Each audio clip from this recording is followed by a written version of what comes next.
దేవునికి మహిమ కలుగునుగాక. మన ప్రభువును రక్షకుడైన యేసుక్రీస్తు ఘనమైన నామమున ఈ ఉదయకాలపు వేళ దైవ సన్నిధి కూడి వచ్చిన మీ అందరికీ మొట్టమొదటిగా ప్రత్యేకమైన వందనాలు. అందరూ బాగున్నారా? ఒకసారి గట్టిగా దేవునికి స్తోత్రం చెప్దాం. హల్లెలూయా. దేవుని మహా ఉచితమైన కృపను బట్టి ఈ 2026 సంవత్సరం జనవరి మాసం, ఫిబ్రవరి మాసం, మార్చి నెల ప్రభు మనల్ని ఎంతో కాపాడారు. మళ్ళా తిరిగి ఏప్రిల్ మాసం అంటే 4వ నెలలో మనం ప్రవేశించడానికి ప్రభు చూపున కృపను బట్టి సమస్త ఘనత మహిమ ప్రభావములు ఆయనకే చెల్లునుగాక. మరి ఈరోజు వరకు మనం సుఖముగాను సౌఖ్యముగాను క్షేమముగాను ఉండగలిగామంటే కేవలం ప్రభు కృప. వాక్యం చెప్తున్నట్లుగా కడవరి దినాల్లో ఉన్నాం, దుర్దినాల్లో ఉన్నాం. ప్రకటన గ్రంథంలో చెప్పబడుతుంది, సమయం కొంచెమేనని అపవాది ఎరిగి మహా ఉగ్రుడై మీ మధ్యకు వచ్చుచున్నాడని 12 వచనంలో చెప్పబడుతుంది.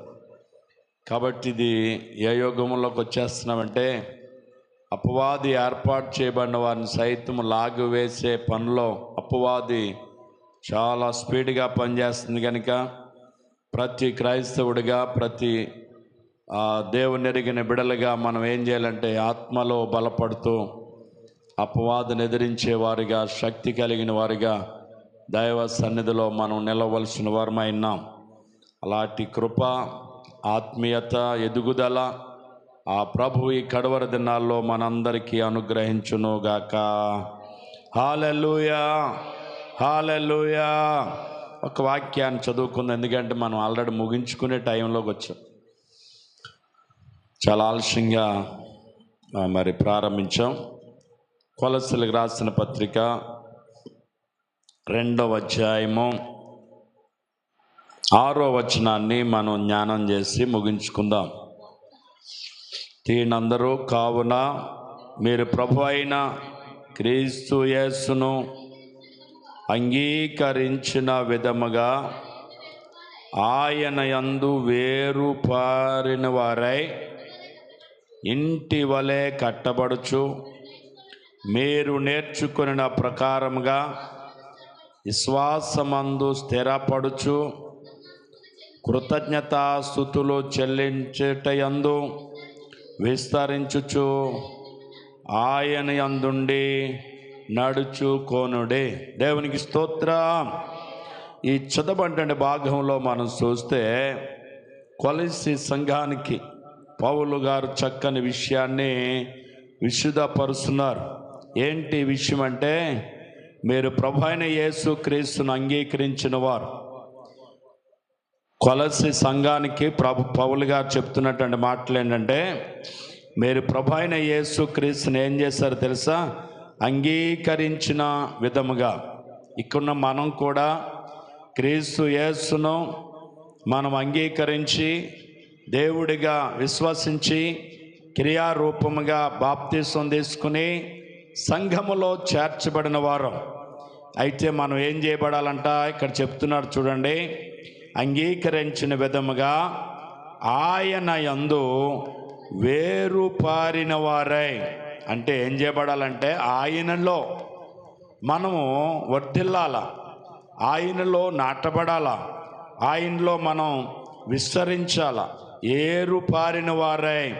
తర్వాత అంటాడు, ఇంటి వలె కట్టబడచ్చు. ఇల్లు ఏ విధంగా మరి కట్టుకుంటామో ఆ ఇల్లు మరి అనేక సంవత్సరాలు ఉండునట్లుగా స్థిరమైనటువంటి పునాది మీద మరి దాన్ని కడతామో, అలాగే సంఘం అనేటువంటి ఈ యొక్క పునాదిలో స్థిరమైన విశ్వాసిగా ఒక ఇల్లు కట్టబడినట్లుగా దేవుని సన్నిధిలో మనము కట్టబడాలట, నాటబడాలట. ఎందుకంటే ఆ నాటబడే అనుభవం లేకపోతే, ఇల్లు వల్లే మనం స్థిరంగా ఉండలేని వారమైతే ఆశీర్వాదాన్ని మనం పొందుకోలేం. కాబట్టి అంటాడు, ఇంటి వలె కట్టబడచ్చు. ఇల్లు ఏ విధంగా కట్టుకుంటామో మనం కూడా ఒక ఇల్లు వలె కట్టబడాలంట దేవునిలో. ఒక ఇల్లు వలె దేవుని సన్నిధిలో మనము స్థిరమైన నివాసం కలిగిన వారిగా ఉండాలంట, అది దేవుని సన్నిధిలో. అందుకే 92వ కీర్తన 11వ వచనమో 13వ వచనంలో ఒక మాట చెప్తాడు. 92వ కీర్తన 13వ వచనం అనుకుంటాను, చూడండి. చూడండి, యెహోవా మందిరములో నాటబడిన వారై వారు తమ దేవుని ఆవరణములో వర్ధిల్లుదురు. ఏం చేయబడాలంటే నాటబడాల, తర్వాత ఇంటి వలె కట్టబడాల, వేరు పారాల. అంటే వేరు లోతుగా, మరి ఏ మొక్క అయితే ఏరు దించుతుందో ఆ మొక్క భూమి నుండి సారవంతమైనటువంటి ఫలాన్ని తీసుకుని ఫలభరితమైనటువంటి ఫలాలు ఫలిస్తుంది. అలాగే ఆత్మీయ జీవితంలో మనం ఏం చేయబడాలంటే ఏరు దించిన వారిగా లోతైన అనుభవంలోనికి వెళ్ళాలా. ఆత్మ ఫలములు మనం ఏం చేయబడాలంటే ఫలించు వారిగా ఉండాలి. అది దేవుని ఉద్దేశం. అందుకే ఇక్కడ చెప్పబడేది ఏంటంటే, మీరు ఏరు పారిన వారై ఇంటి వలె కట్టబడచ్చు అంటాడు. అంతేకాదు మనం ఎలా ఉండాలంటే నాటబడాలండి. నాటబడి దేవుని మందిరములో మీరు ఏం చేయబడాలి తెలుసా? వర్ధిల్లాలని చెప్తున్నాడు. నాటబడిన వారు ఏం చేయబడతారంటే వర్ధిల్లుతారట. ఇంకా ఏం చేయాలన్నాడు? మీరు ఏది నేర్చుకుంటున్నారో నేర్చుకున్న ప్రకారంగా విశ్వాసమందు స్థిరపడాల. ఏదైతే వింటున్నారో, ఏ విశ్వాస సంబంధమైన మాటల చేత మీరు బలపరచబడుతున్నారో, ఆ వింటున్న మాటల చేత మీరు ఏం చేయబడాలి తెలుసా? స్థిరపరచబడాలి. ఎందుకో తెలుసా? మనం నమ్మిన దేవుడు గొప్పవాడని వింటున్నాం. మన దేవుడు మనల్ని కాయువాడని వింటున్నాం. ఆయన రెక్కల చాటున కోడి తన బిడలను కాచునట్లుగా మనల్ని కాయువాడు దేవుడని వింటున్నాం. ఒక నిరీక్షణ మనకు కావాలా. నా దేవుడు నమ్మదగినోడు, ఆయన మమ్మల్ని కాస్తున్నాడు, ఆయన మమ్మల్ని కాస్తాడు, ఆయన రెక్కలతో మమ్మల్ని కప్పుతాడు అనేటువంటి విశ్వాసములో మనం ఏం చేయబడాలంటే స్థిరపడాలంట. ఎందుకంటే ఈరోజు విశ్వాసములో చాలామంది స్థిరపడలేకపోతున్నారు, విశ్వాసములో బలపడలేకపోతున్నారు, విశ్వాసాన్ని ఉంచలేకపోతున్నారు, దేవుని మీద నమ్మికను కలిగి ఉండలేకపోతున్నారు. కానీ వాక్యం ఏం చెప్తుంది తెలుసా? తమ దేవుని ఎరిగిన వారు బలము కలిగి గొప్ప కార్యాలు చేస్తారని వాక్యం చెప్పబడుతుంది. కనుక మనం ఆ గొప్ప కార్యాలు చేయగలగాలంటే విశ్వాసములో ఏం చేయబడాలి తెలుసా?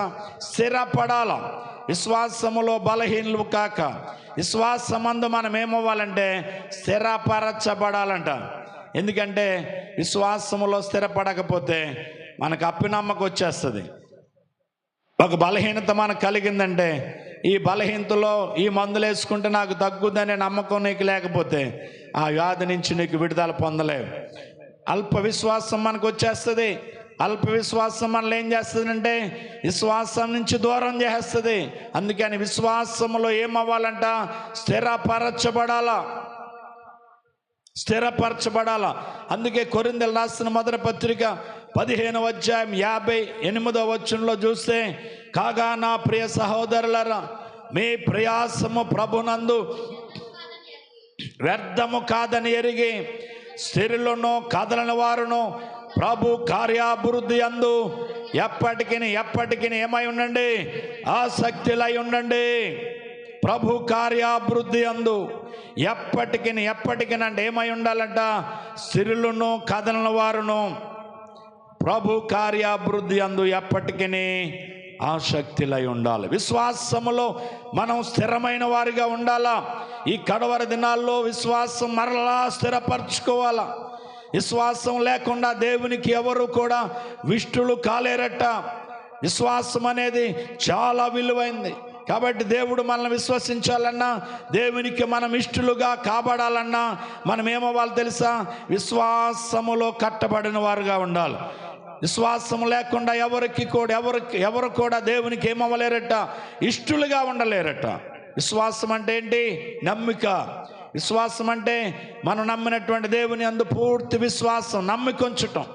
మన దేవుడు మనల్ని ఇడువాడు, మన దేవుడు మనల్ని స్వస్థపరుస్తాడు, మన దేవుడు మనల్ని నడిపిస్తాడు, మన దేవుడు మనకు సహాయం చేస్తాడు, మన కుడి ఎడమలు తోడై ఉంటాడు, ప్రయాణాల్లో మనల్ని కాస్తాడని ఒక విశ్వాసం, ఒక దృఢ నమ్మిక మనం కలిగి ప్రభు సన్నిధిలో మనం సాగాలట. అదే చెప్తున్నాడు, విశ్వాసమందు స్థిరపడుచు.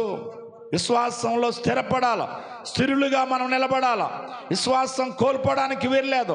ఆఖరి నిమిషం వరకు విశ్వాసాన్ని కాపాడుకోవాలట. ఆఖరి నిమిషం వరకు కూడా ఏం చేసుకోవాలి తెలుసా? విశ్వాసాన్ని కాపాడుకోవాలి.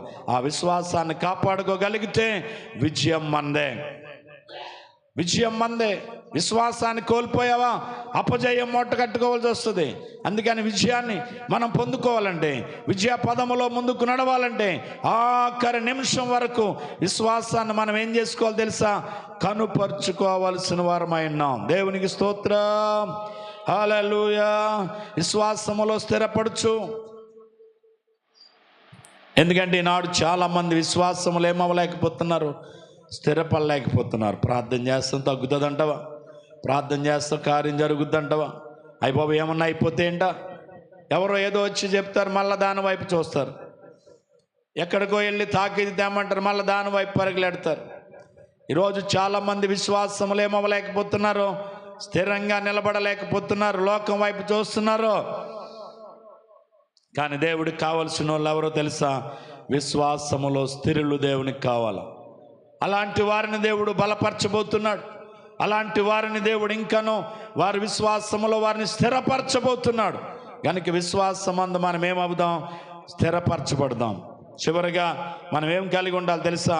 కృతజ్ఞతాస్తుతులు చెల్లించుటలో మనం ఏమవ్వాలి తెలుసా? విస్తరించాలట. కృతజ్ఞతాస్తుతి. ప్రతి చిన్న విషయాన్ని బట్టి దేవునికి ఏం చెల్లించాలి తెలుసా? కృతజ్ఞత.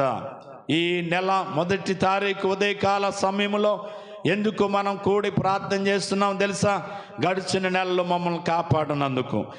మరొక నెలలో మనం అడుగుడుతున్నాం కనుక, అయ్యా నీ కృపచేత మమ్మల్ని కాపాడు నాయనని ప్రార్థించుకోవడానికి, నెలంతా మాతో మీరు నడవండి అయ్యా, ఇదిగో నీతో మేము నడుస్తున్నాం మొదట అని ప్రభుని అడగడానికి, ప్రభుతో సహవాసాన్ని కోరుకోవడానికి ఈ స్తుతి ఆరాధన మనం ప్రారంభిస్తున్నాం. కనుక చాలామంది పాల్గొందుతున్నారు, చాలామంది నిర్లక్ష్యం వహిస్తున్నారు. చాలా భయంకరమైన దినాలు ఉన్నాం. కాబట్టి ప్రతి ఒక్క మనిషి నుంచి, ప్రతి హృదయంలో నుండి దేవునికి కావాల్సింది ఏంటి తెలుసా?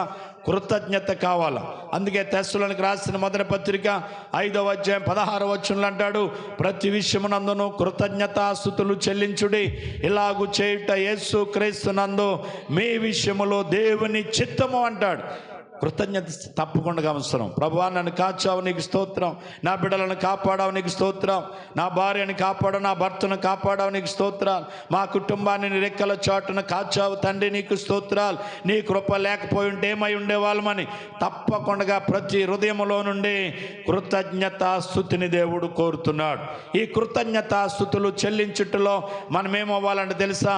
విస్తరించాలట, విస్తరించాలట, వర్ధిల్లాలట. ఏదో అప్పుడప్పుడు కలిపి అన్ని మాటలు కలిపి అన్ని కార్యాలు కలిపి ఒక కృతజ్ఞతగా కాదు, ప్రతి చిన్న విషయాన్ని బట్టి దేవునికి ఏం చెల్లిస్తుండాలట? కృతజ్ఞతాస్తుతి. ప్రభువా భయంకర రాత్రి నన్ను కాపాడావు స్తోత్రం, పగటి దినమిచ్చావు నీకు స్తోత్రం, ఈ పగలంతా నేను చేయు పనుల్లో నాకు తోడుగా ఉండండి ప్రభువా నీకు స్తోత్రాలని ప్రతి అనుక్షణము దేవునికి ఏం చెల్లిస్తుండాలి తెలుసా? స్తుతియాగం అర్పిస్తూ ఉండాలి. స్తుతియాగం అర్పించేవాడు నన్ను మహిమపరచుచున్నాడు అంటున్నాడు. స్తుతి చెల్లించేవాడు దేవుని ఏం చేస్తున్నాడో తెలుసా? మహిమపరచుచున్నాడట. అందుకే 92వ కీర్తన 1వ వచనంలో చెప్తాడు, యెహోవాను స్తుతించుట మంచిది, మహోన్నతుడా నీ నామమును కీర్తించుట మంచిది. ఉదయమున నీ కృపను, ప్రతి రాత్రి నీ విశ్వాసతను 10 సంతుల స్వరమండలముతోనూ గంభీర ధ్వని గల తాళములతోనూ ప్రసురించుట మంచిదే. ఏంటి మంచిదంట? స్తుతించుట మంచిది. ప్రభును స్తుతిస్తే మనకు జయం, ప్రభును స్తుతిస్తే మన కష్టాలు తొలగుతాయి, మనం ప్రభును స్తుతిస్తే మనకున్నటువంటి ఇరుకులు తొలగబడతాయి. మనం ప్రభును స్తుతిస్తే మన వ్యాధి నుంచి విడుదల పొందుతాం. ప్రభును స్తుతించేవారుగా ఉంటే మన ప్రయాణాల్లో ప్రభు కృపతో మనం నింపబడతాం. స్తుతి స్తుతి స్తుతి స్తుతి ఇశ్రాయేలుకు విజయం ఇచ్చింది. స్తుతి అపజయములో నుంచి, పరాజయములో నుంచి విజయములోనికి నడిపించింది. అడ్డుగా ఉన్న గోడలను పడగొట్టింది స్తుతి. కాబట్టి ప్రతి హృదయంలో ఏముండాలి తెలుసా? స్తుతి ఉండాలి. అలా స్తుతి మంచిదంట. మనకి స్తుతించుట మనకి మంచిదట. ఏదన్నా మంచి జరుగుతుందంటే ఎవడైనా ముందుకు వెళ్తాడు, కష్టం అంటే ఎవడనక వెనక్కి వెళ్తాం. ఇదేంటంటే స్తుతించటం మనకు మంచిది అనంట. ఇలాగ మనం ప్రభును స్తుతించుటలో ఏమవ్వాలో తెలుసా? విస్తరించాలట. చివరిగా మనం చూస్తే ఆయన అందు ఉండాలా. ఎక్కడుండాలా? ఆయన అందు ఉండాలా. ఎందుకంటే ఆయన యందు మనం ఉంటే, మన మాటలు ఆయన యందు ఉంటే, ఆయన అంటాడు 15వ కీర్తన 7వ వచనంలో చూస్తే ఆయన చక్కని మాట చెప్తాడు. నా యందు మీరును, మీ యందు నా మాటలు నిలిచి ఉండిన ఎడల మీకేది ఇష్టమో అడగండి, అది నేను మీకు ఇస్తాను అన్నాడు. ఆయనందుండి, ఆయనలో ఉండి, ఆయనందు నిలిచుండి, ఆయన మాటలు మనలో ఉంచుకుని మనం ఆయన ఏది అడిగితే అది ఇచ్చేవాడట. ఆయన ఏది కావలసిన ఆయన ఇవ్వగలిగిన దేవుడు. ఆయన చేయలేని కార్యము లేదు. నీ జీవితంలో ఒక అద్భుతం పొందాలన్నా, ఒక మేలు అనుభవించాలన్నా, ఒక ఆశీర్వాదాన్ని నువ్వు చూడాలన్నా తప్పకుండా నువ్వు ఎక్కడుండాలి తెలుసా? ఆయన యందు ఉండాలట. ఆయన యందు ఉండాలట. ఆయనలో చాలామంది ఉండట్లేదట. హెబ్రీయులకు రాసిన పత్రిక 10వ అధ్యాయం 24వ వచనం చూస్తే, హెబ్రీయులకు రాసిన పత్రిక 10వ అధ్యాయం 24వ వచనం, కొందరు ఏం చేస్తున్నారు తెలుసా? మానుకొనుచున్నారట. కొందరు సమాజంగా కూడుట మానుకొనుచున్నారు. మీరు సమాజంగా కూడుట మానక ఒకరినొకడు హెచ్చరించచ్చు. ఆ దినము సమీపించుకొలది మరి ఎక్కువగా అలాగు చేయొచ్చు. ప్రేమ చూపుడి అందను, సత్కారములు చేయటి అందను మీరు ఒకరినొకరు ఏం చేసుకోవాలంట? పురుకొల్పుకోండి. సమాజముగా కూడుట మానొద్దు. కొందరు మానుకుంటున్నారట. కొందరు ఆయన అందు ఉండటానికి ఇష్టపడట్లేదు. కొందరు ఆయన సన్నిధిలో గడపడానికి ఇష్టపడట్లేదు. ఆ దినము సమీపించబోతుంది.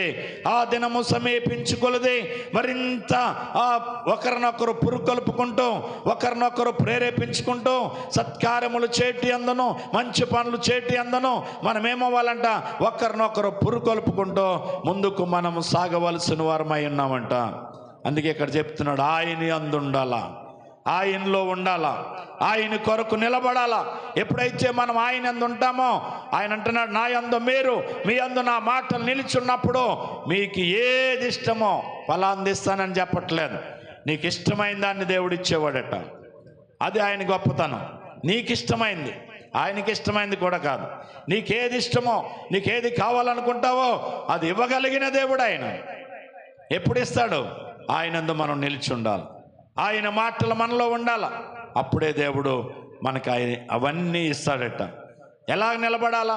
తిరిగి ద్రాక్షావల్లిలో ఉంటేనే కానీ ఎలాగూ తనంతట తాను ఫలించదో, అలాగే మీరు నా యందు నిలిచుంటేనే కానీ అంటాడు యోహాను సువార్త 15వ అధ్యాయం 5వ వచనంలో, మీరు నా యందు నిలిచుంటేనే కానీ మీరేం చేయబడరు? ఫలించరు, ఫలించరు, ఫలించరు. కాబట్టి నిలిచి ఉండాలా, ఆయనందు నిలిచి ఉండాలి. ఆయనలో ఏరి పారాల, ఆయనలో ఇంటి వలె కట్టబడాల, స్థిరమైన విశ్వాసం కలిగిన వారుగా ఉండాలా. ఎప్పుడైతే అలాగుంటామో అప్పుడే మనము ఆశీర్వాదానికి వారసులైపోతాం. చివరిగా ఎఫెసీయులకు రాసిన పత్రిక 5వ అధ్యాయం 20వ వచనం, ఎఫెసీయులకు రాసిన పత్రిక 5వ అధ్యాయం 20వ వచనం, మన ప్రభువైన యేసు క్రీస్తునందు సమస్తమును గూర్చి తండ్రి అయిన దేవునికి ఎల్లప్పుడూ కృతజ్ఞతాస్తుతులు చెల్లించుచు క్రీస్తు యేసు నందలి భయముతో ఒకనికి ఒకడు లోబడి ఉండుడే. దేవునికి స్తోత్ర. క్రీస్తు నందలి భయముతో మన తండ్రి అయిన దేవునికి ఎల్లప్పుడు ఎల్లప్పుడు ఎల్లప్పుడు ఏం చెల్లిస్తూ? కృతజ్ఞతాస్తుతులు చెల్లిస్తూ క్రీస్తు నందలి భయముతో ఒకనికి ఒకడు అంటే ఏమై ఉండాలా? లోబడాలా. ఒకరికి ఒకరు లోబడాలా. లోబడే స్వభావం ఇప్పుడు లేదు. ఒకరికొకరు ఎందుకని లోబడాలా? ఎందుకు నేను తగ్గించుకోవాలా? ఎందుకు దాని మాట నేను అనాలా? నాకేం తక్కువ? ఆడి మాట నేనంటున్నావేంటి, నాకేం తక్కువ, నాకు ఏమి లేదు, ఈ స్వభావం ప్రతి మనుషుల్లో గూడు కట్టుకుని ఉంది. కానీ వాక్యం ఏం చెప్తుంది తెలుసా? ఒకరికొకరు లోబడండి, ఒకరినొకరు తగ్గించుకోండి, ఒకరొకరు ప్రేమ కలిగి ఉండండి, ఒకరొకరు తగ్గించుకుంటూ లోబడుతూ మీరేం చేయాలి తెలుసా? ప్రభుకి కృతజ్ఞతాస్తుతులు చెల్లిస్తూ క్రీస్తునందలి భయముతో. ఎవరి భయం? ఎవరికి మనం భయపడాలా? ప్రభు నమ్మిన బిడలం, ప్రభు నెరిగిన బిడలం, సంఘంలో సహవాసంలో సాగుతున్న వారం, ప్రభు మనల్ని ప్రేమించి ఆయన మన కొరకు ప్రాణం పెట్టారు, ఆయన మన కొరకు రక్తం కార్చారు, ఆయన మన కొరకు సిలువ వేయబడ్డారు. కేవలం ఎందుకో తెలుసా? నిన్ను నన్ను ప్రేమించిన ప్రేమకు ఆయన మన కొరకు ఏం పెట్టారు తెలుసా? ప్రాణం పెట్టిన దేవుడు ఆయన. ఆయనకు భయపడుచు క్రీస్తునందలి భయముతో ఒక్కనికి ఒకడు ఏమవ్వాలట? లోబడుతూ మనం ముందుకు సాగిపోవటమే ఇది క్రైస్తవ ధర్మం. ఇది దేవుడు మనకిచ్చిన గొప్ప కృప. దేవునికి స్తోత్రం చెబుదాం. కాబట్టి నా ప్రియ సహోదరి సహోదరులరా, ఈ ఉదయకాలపు వేళ దైవ సన్నిధిలో ఉన్నాం. కృతజ్ఞతాస్తుతులు చెల్లించుటలో మనం ఏమవ్వాలి తెలుసా? విస్తరించాలా. విశ్వాసం అందు ఎలా ఉండాలా? స్థిరముగా ఉండాలా. ఇంటి వలె కట్టబడాలా. వేరు పారిన వారై లోతైనటువంటి అనుభవం కలిగిన వారుగా, ఏరు లోతుగా దించి ఆ చెట్టు ఏ విధంగా ఫలములిస్తుందో అలాగే దేవుని సన్నిధిలో ఫలమిచ్చేవారుగా మనము దేవుని సన్నిధిలో ఉండగలిగితే, నిలవగలిగితే, సాగగలిగితే ఆశ్చర్యకరుడైన దేవుడు ఆ కృతజ్ఞతాస్తుతులు చెల్లించుటలో విస్తరించుట వల్ల, కృతజ్ఞతాస్తుతులు చెల్లిస్తూ క్రీస్తునందలి భయముతో ఒకరికొకరు లోబడి ముందుకు సాగటం వల్ల ఆ దేవదేవుడు మనల్ని దీవిస్తాడు, ఆశీర్వదిస్తాడు. అట్టి ఆశీర్వాదానికి మనలందరినీ ప్రభు వారసులుగా చేసి రాగల దినాల్లో ఆయన మహిమతో మనలను కప్పునుగాక. ఆయన ఆశీర్వాదానికి మనలందరినీ వారసులుగా చేయునుగాక. అపవాది తంత్రముల నుంచి మనకు గొప్ప విడుదల దేవుడు అనుగ్రహించునుగాక. దుష్టుడు పన్నాగములన్నీ యేసు నామములో మన విషయములో లయపరచబడునుగాక. ప్రార్థన చేద్దాం. ప్రేమ కలిగిన తండ్రి, కృపగల దేవా, మీ వందనాలు. నిమిత్త మాత్రం ఏ యోగ్యత లేని వారం, ఏ అర్హత లేని వారం ప్రభా ఈరోజు ఇలా నిలిచామంటే ఇది కేవలం నీ కృప నాయన. కొందరు అనుకున్నట్టుగా బలం కాదు, కొందరు అనుకున్నట్టు వాళ్ళు జాగ్రత్త కాదు, కొందరు అనుకున్నట్టుగా భద్రత మంచి మరి స్థలంలో మేమున్నాం అందుకే క్షేమంగా ఉన్నాం అనేది కాదు ప్రభా. మేము ఎక్కడున్నా, ఏ స్థితిలో ఉన్నా, ఏ పరిస్థితిలో ఉన్నా ఈరోజు ఇలాగ ఉన్నామంటే అది కేవలం నీ కృప మాత్రమే తండ్రి. ఈ రోజుకి నీ కృప ద్వారానే మేము నడిపించబడుతున్నాం, నీ కృపలోనే బలపరచబడుతున్నాం, నీ కృపలోనే ఈ రోజు వరకు వర్ధిల్లుతున్నాం, ఈ రోజు వరకు నీ కృపలోనే నడిపించబడుతున్నాం ప్రభా. ఇది కేవలం నీ కృప మాత్రమే. నువ్వు చూపుతున్న కృపను బట్టి స్తోత్రాలు, నువ్వు మమ్మల్ని కాపాడుతున్న విధానాన్ని బట్టి స్తోత్రాలు. ఇదిగో నిండు మనసుతో నిన్ను స్తుతించుకోవడానికి, నిండు మనసుతో నిన్ను ఆరాధించుకోవడానికి, నిండు మనసుతో నీకు కృతజ్ఞతాస్తుతులు అర్పించడానికి, చెల్లించడానికి ప్రభువా మీరు మాకిచ్చిన ఈ మంచి సమయాన్ని బట్టి వందనాలు. గత 3 నెలలు నీ రెక్కల చాటును కాపాడారు, నీ రెక్కల చాటును భద్రపరిచారు. ఇదిగో నాయన 4వ మాసంలో మమ్మల్ని ప్రవేశపెట్టారు. ఈ మాసమంతా విపరీతమైన ఎండలు నాయన, దయచేసి ఏ ఎండల గాల్పులు ఎవరు ఏ విధమైన నష్టపోకుండా నాయన శోధన అనుభవించకుండా నీ షకీన మేఘముతో బిడలను ఆవరించమని ప్రార్థిస్తున్నాను. నీ రెక్కల చాటున నాయన బిడలందరినీ భద్రపరచమని ప్రార్థన చేస్తున్నాను. సుఖము, సంతోషము, క్షేమము, శాంతి, సమాధానం, నెమ్మది ఈ నెలంతా మాకు అనుగ్రహించబడునుగా కానీ ప్రార్థన చేస్తున్నాను. కృపతో నింపండి దేవా, నీకు స్తోత్రాలు. మొదటి సమయం నీతో గడిపితే ఆ నెలంతా మాతో నువ్వు నడుస్తావనేది మా విశ్వాసం, అదే మా కాన్సెప్ట్ తండ్రి. అయ్యా నెలంతా మాతో ఉండండి, నీ రెక్కల చాటును మమ్మల్ని భద్రపరచండి. మా కుడి ఎడమలో మాకు తోడై ఉండండి, వెనుకను ముందును ఆవరించండి. నీ రెక్కల చాటును మమ్మల్ని భద్రపరచండి ప్రభువా. నీ కొందనాలు. నీ కృపలేందేమీ లేదు. ఇదిగో ఉదయ కాలపు వేళ స్తుతి ఆరాధనకు వచ్చిన చిన్న బిడ్డ మొదలుకొని పెద్దవారు వరకు నాయన పేరు పేరు వర్షపుని వీళ్ళందరినీ మీరు దీవించి ఆశీర్వదించమని ప్రార్థన చేస్తున్నాను. నీ రెక్కల చాటును భద్రపరచమని ప్రార్థన చేస్తున్నాను. వీరి తలంపులు, ఆశయాలు, ఉద్దేశాలు మీరు సఫలం చేయమని ప్రార్థన చేస్తున్నాను. అయ్యా, చదువుతున్న బిడ్డలున్నారు, ఎగ్జామ్ రాస్తున్న బిడ్డలున్నారు. గొప్ప విజయాలు బిడ్డలకు ప్రసాదించమని ప్రార్థన చేస్తున్నాను. ఈ నెలలో గొప్ప విజయాన్ని బిడ్డలకు ప్రసాదించండి, మేలుతో నింపండి. మరి ముఖ్యంగా నాయన మా యొక్క సంఘ బిడ్డలు, మా కుటుంబాలు, గ్రామ బిడ్డలు అనేక మంది విదేశాలు ఉన్నారు ప్రభువా. యుద్ధం ఇంకా రెచ్చిపోతుంది కానీ చల్లారట్లేదు. ప్రజల భయభ్రాంతులు నొందుతున్నారు ప్రభువా. దయచేసి నిమ్మలపరచండి అయ్యా. దేశాలు నెమ్మది, సమాధానం ఇవ్వండి. మూడో ప్రపంచ యుద్ధానికి దారి తీసే పరిస్థితులు ఎదురవుతున్నాయని అందరూ ఆందోళన చెందుతున్నారు అయ్యా. దయచేసి నాయన దేశాల్లో నెమ్మది దయచేయండి, దేశాల్లో నెమ్మది ఇవ్వండి అయ్యా. సమాధానం ఉంచండి, శాంతిని మీరు పురుకొలపండి దేవా. నీకు స్తోత్రాలు. మా దేశ ప్రజలు ఆయా దేశాల్లో ఉన్నారు. వాళ్ళు ఎక్కడున్నప్పటికీ నీ కంచి వాళ్ళ చుట్టూ వేయండి. వాళ్ళకి క్షేమమునివ్వండి, వాళ్ళకి భద్రతనివ్వండి. వాళ్ళు మా దేశానికి క్షేమంగా వచ్చే పర్యంతము నీ కృపనివ్వండి. ఇదిగో చాలామంది బిడ్డలు రంజాన్ అయింది, వాళ్ళు తిరిగి గృహాలకు రావడానికి సిద్ధపడుతున్నారు. వాహనాలు సిద్ధపాటు చేయండి, ఫ్లైట్లు సిద్ధపాటు చేయండి. క్షేమంగా మా ప్రజలు ఇంటికి వచ్చి వాళ్ళందరినీ క్షేమంగా తీసుకురండి. బిడ్డల మధ్యకు క్షేమంగా నడిపించండి, వేలుతో నింపండి దేవా. నీకు స్తోత్రాలు చెల్లిస్తున్నాం అయ్యా. నీ కొందనాలు స్తోత్రాలు తప్ప ఏమి చెల్లించలేం. నీ కృపతో నింపండి అయ్యా. మా సంఘ బిడ్డలు నాయన, మా యొక్క గ్రామ బిడ్డలు అనేక మంది ఉన్నారు. వాళ్ళందరి చుట్టూ నీ కంచి వేయండి, నీ భద్రత వారికి ఇవ్వండి, నీ క్షేమము వారికి అనుగ్రహించబడునుగా కని ప్రార్థిస్తున్నాను. నీ కృప వాళ్ళ మీద కుమ్మరించబడి నీ కృపతో వాళ్ళని కప్పుదురుగా కని ప్రార్థన చేస్తున్నాను. క్షేమము, భద్రత, సుఖము, సౌఖ్యము, సంతోషం, ఆనందం ఆ బిడ్డలందరికీ కలుగునుగా కని ప్రార్థిస్తున్నాను. మేలుతో నింపండి. ఈ ఉదయకాల సమయంలో హాస్పిటల్ ఉన్నటువంటి రాజు భార్య అని ముట్టండి ప్రభా. ఆ కాలు గాయమును కట్టండి ప్రభా. అయ్యా, వైద్యం చేయ డాక్టర్కి సమయోచితమైన జ్ఞానం ఇవ్వండి తండ్రి. అది పెరగక అక్కడితో ఆగి ఆ స్వస్థత పొందినట్లుగా కృప దయచేయండి. ఆ ఇన్ఫెక్షన్ కంట్రోల్ చేయండి అయ్యా. ఆ విషపు పురుగు నాయనా ఆ కాల్లో నుంచి తొలగించండి అయ్యా. గొప్ప కార్యం మీరు జరిగించి మేలు చేయండి. నీ నామాన్ని మహిమ తెచ్చుకోండి. ఈ ఉదయకాలపు వేళ మా ప్రార్థనలు, మా విజ్ఞాపనని పాసం చేర్చుకుని ప్రతిఫలము, దీవెన, ఆశీర్వాదాలు మెండుగా నిండుగా మందరికీ మీరు అనుగ్రహించి నీ నామాన్ని మహిమ తెచ్చుకోమని కూడి వచ్చిన చిన్నబిడ మొదలుకొని పెద్దవారు వరకు పేరు పేరు వర్షపును దీవించి ఆశీర్వదించి కృపలో వర్ధెలు చేయమని మా ప్రభును ప్రియరక్షకుడైన యేసయ్య అతి శ్రేష్టమైన నామమున ప్రార్థించి స్తుతించి అడిగి వేడుకొనుచున్నాం పరమ తండ్రి.